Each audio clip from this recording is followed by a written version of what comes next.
buenos días, bienvenida a Cancún. Gracias.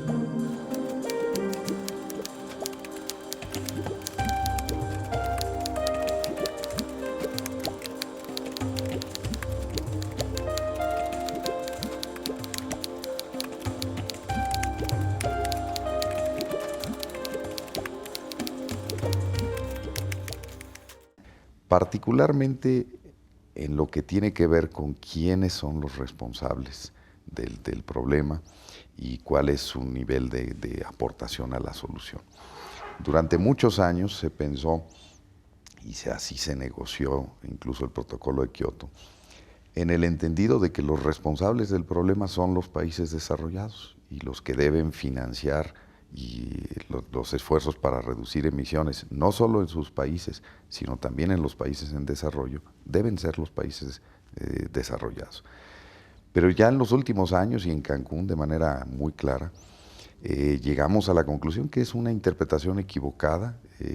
Ciertamente hay una responsabilidad mayor de los países desarrollados, incluso una responsabilidad histórica, porque se acumularon muchas emisiones. Las emisiones van a quedar en la atmósfera por más de 100 años en promedio.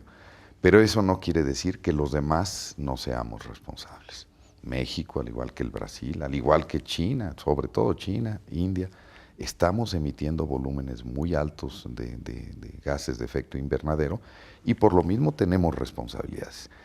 Para un país, pongamos el ejemplo de nuestro vecino Guatemala, las emisiones de México son igualmente dañinas que las emisiones de Estados Unidos o que las de China o las de Europa, porque al final de cuentas la atmósfera es una sola y los cambios en la temperatura, la frecuencia de los desastres naturales, de los huracanes, las sequías, les van a afectar igual si las emisiones las emite, valga la redundancia, China o Estados Unidos. Entonces en Cancún lo que teníamos que hacer es una interpretación correcta del principio de responsabilidad común, pero diferenciada.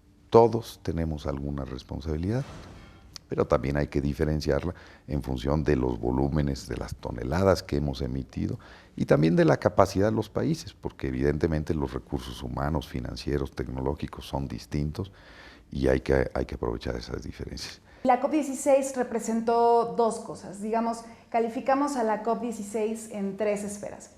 Lo positivo de la COP16 a nivel internacional, por supuesto, fue que el gobierno mexicano desplegó una actividad diplomática que ayudó a recuperar el proceso de la negociación, es decir, recuperaron la confianza de todos los países que venían bastante desgastados de un largo proceso de negociación.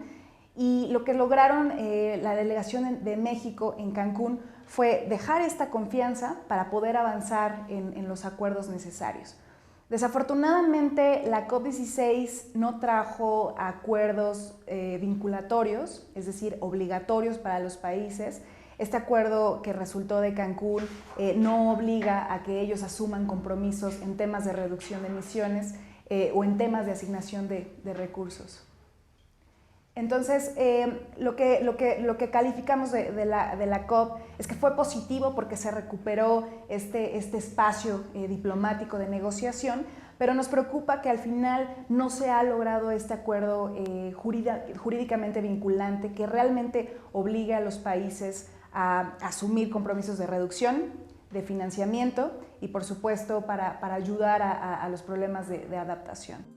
Actualmente se le da mucha importancia al cambio climático y no tanta importancia a la crisis de la biodiversidad.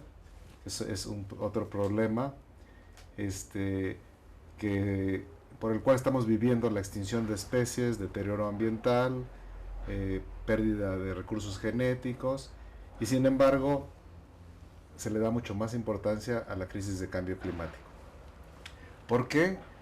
Pues porque es más evidente y tiene más impacto directo en la vida de la gente, ¿no? Lo podemos ver aquí con las inundaciones o con las sequías y la crisis de la biodiversidad es más silenciosa. La pérdida de bosques, de selvas, de razas domesticadas, la pérdida de especies no tiene un impacto directo inmediato, digamos, en la mayoría de la gente. Entonces, la desconocemos, ¿no? La gente no está enterada de qué se está extinguiendo, etcétera. Los resultados de la COP se tienen que fortalecer constantemente. Lo que a mí me parece es que de repente hay mucha actividad, porque hay un evento, y después baja la actividad y luego la siguiente COP otra vez, pero realmente la actividad debería estar entre las COPs y no en cada. No es o sea, es importante la reunión, pero lo más importante son las actividades que resultan de la COP. Y ahí es donde es más difícil mantener el interés, ¿no? Del gobierno, como que ahorita ya pasó la COP,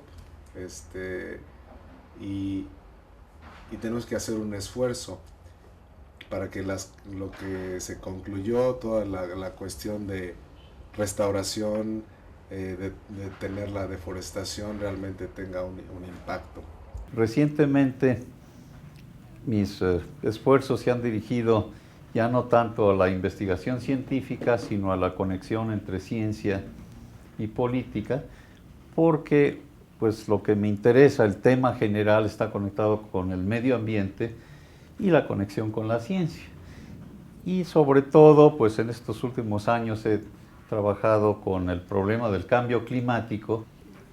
Ese problema fue el que investigué recién terminados mis estudios de doctorado, haciendo una pregunta de qué es lo que le podía pasar al medio ambiente, a la atmósfera, como consecuencia de la emisión de ciertos compuestos industriales, los llamados CFCs, y que nadie había respondido con claridad si tenía o no alguna consecuencia ese uso de la atmósfera para acumular compuestos de origen industrial. Y a la conclusión a la que llegué trabajando con mi colega Sherwood Rowland es que pues sorprendentemente sí podía haber una amenaza a nivel global, porque la capa de ozono, que es muy importante para protección de la vida en la superficie del planeta, podía ser afectada.